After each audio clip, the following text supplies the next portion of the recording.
Again, all of you for being with us, and I haven't seen you in such a long time, and again, it is so worth it just to see your faces and talk to you and know that you're all well and safe and moving forward with what we believe is something that Egyptians need to be very focused on, especially with the amount of development, construction, building, growth that we've been seeing over the past probably 5 to 6 years. And with expectations for even more to come.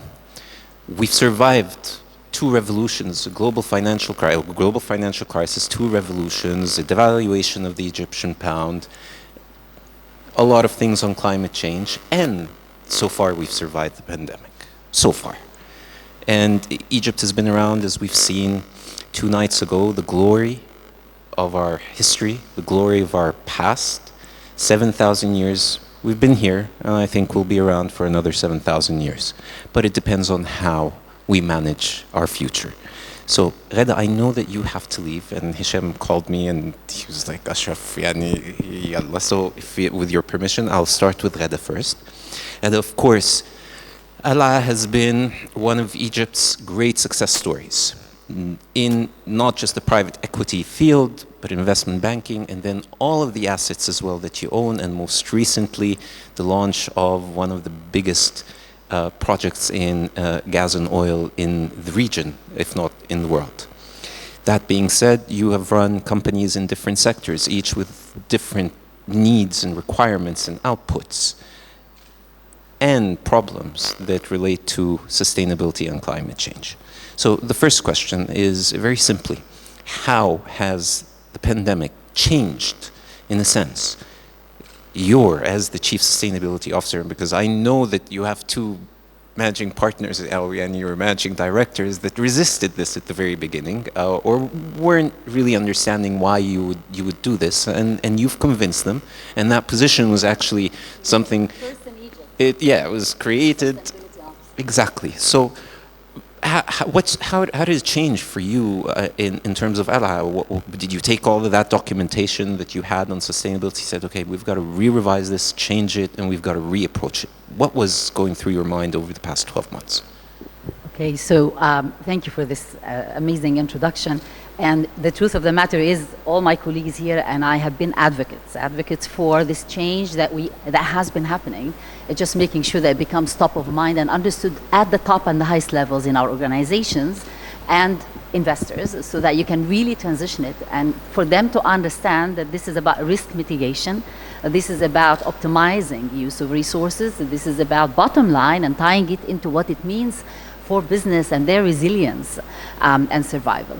And what COVID has done, I mean, it's really been a very difficult time for a company, an industrial company like ours, that is in the business of localizing a lot of the industries we're talking about, and import substitution.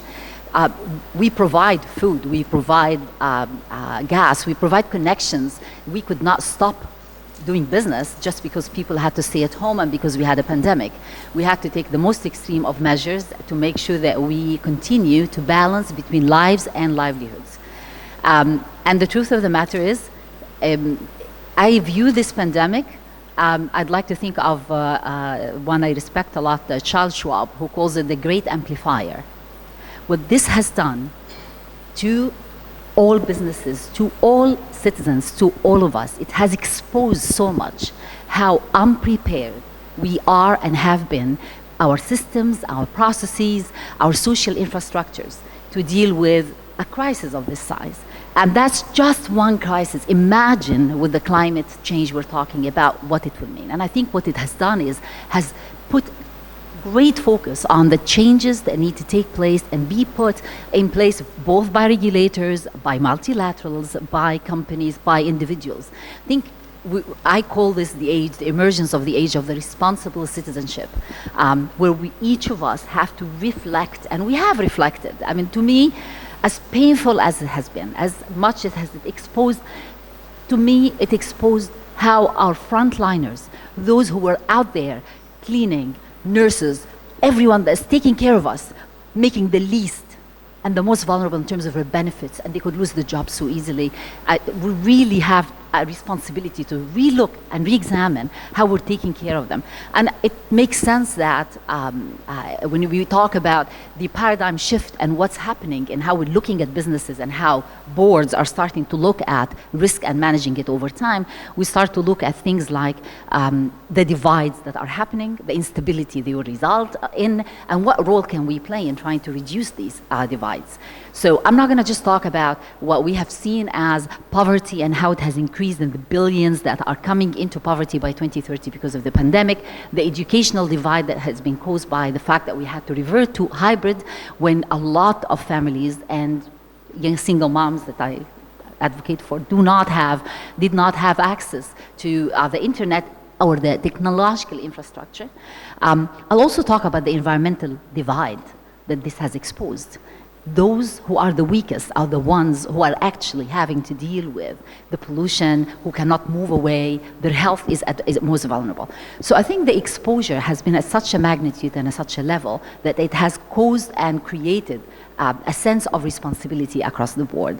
I think that when you bring it back to Egypt and what Egypt has done and has been doing, I mean, I have to tell you, in the past year, I have seen so much happening in the area of green, going green, turning green. And it's all about recognizing and realizing, one, a very important factor. You will not get access to the funding you need, thank God, and that's something we need to continue doing. Green conditioned funding is becoming really critical way to encourage the shift and the move that is going to happen and is happening. I think regulators are also starting to put in place the laws and that we need to have. So there is the waste management law that finally is passed, and we're working on the executive regulations. You're starting to see coalitions forming from the private sector to work on concepts that we never heard of before, like the EPR, the extended producer liability. What are we going to do with all this waste? And it's just causing everyone to focus on how they need to act in a more responsible way towards the products, product stewardship, not just waste management, but from design stage. I think it's also you have so much, I mean, we're talking about environmental tax, carbon tax. There's a lot of topics that were not here or people weren't paying as much attention to. And as we think of how we're building better, how we're trying to build stronger, I think we're all talking about how to build in a more fair way, fair to all the vulnerable communities and how we can all be more responsible because if anything, the pandemic has shown the interdependencies we have on each other. One person traveling from one country can bring in with him so much, right? So we're so interconnected, interlinked. At a board level, and I think at my co-investors level, I have to put, to a certain extent, while it was a struggle for them to recognize the position, the practices of the company have all been, since inception, thinking of coming up with alternatives, recognizing the role of the private sector, which is now becoming more and more important. Everyone is speaking about the important role of the private sector. They recognize that they are part of making change happen, so we focus on energy a lot. Most of our investments have been in new business models. I am proud to say that during a difficult pandemic year, in fact, the management and we have negotiated through Taqa Arabiya, which is our gas distribution arm, and we have a farm that produces, and obviously we know farms and their footprint and what needs to happen there, but at the same time trying to make it cleaner, greener. And I think the key word here, operative word, to get management to work is the ER. How can you be greener in what you do? Because you cannot make the transition, especially in a developing country like ours, by saying, I'm going to go electric with the cars. I'm going to have to use gas. It's locally available, and we are empowering the shift to dual fuel through Taqa Arabiya. We are also just signed the first private-to-private business deal with EBRD using the Green Fund to build a 6-megawatt solar plant in Dina Farms to transition Dina Farms 23% of its electricity and is going to be through solar. So it's a cleaner concept. And how do you get that? And that's, both companies are ours, so it's private to private. It's also the PPA, which is the new energy distribution deals, and the government is allowing this. They've created the regulations and framework that is enabling it. So I see it as a time of change. I think management finally, have been talking about we're doing all these new business models, but they have not connected the dots. Don't forget the DNA of Qalaa Holdings. We started as a private equity firm. We deal with a lot of the multilaterals. the concept of doing a sustainability report has been with us since 2004. This is not something new. We've been doing the voluntary UN Global Compact one since 2016. We've adopted the Sustainable Development Goals, and it's all about how you apply, implement, connect the dots for them. So I'm actually, I won't say I'm optimistic, but I'm cautiously optimistic. I'm feeling there's a lot. We're seeing the green bond coming out in Egypt. Egypt ratings on sustainability has jumped up 10 points. And a Cambridge study that was just done versus 2019. I see the cabinet and I see the ministers, whether it's Ministry of Planning, that is currently engaging with the private sector and all stakeholders to prepare the voluntary report for the third voluntary report on the adoption of the SDGs and their impact. But I see a focus on climate. I see a focus on environment. المعايير البيئية was just launched by Dr. Hala Said. I see the Minister of Environment who came to the inauguration of our $4.3 billion refinery you talked about to look at التوائم البيئي, how we are really have adjusted and collaborated our environmental impact. We're reducing 180,000 tons of sulfur dioxide from the air of Egypt because of the cleaner fuel we are producing. But she was there, she was present. Why would she be present in something related to? But I feel there is a lot more focus and attention, and I am optimistic globally. I sit on the board of an executive committee of the Federation of Arab Exchanges, ESG and Sustainability Committee. And we're sitting talking about having a universal ESG disclosure. Companies are going to be, and already we're working with the FRA in Egypt on an ESG disclosure. So I feel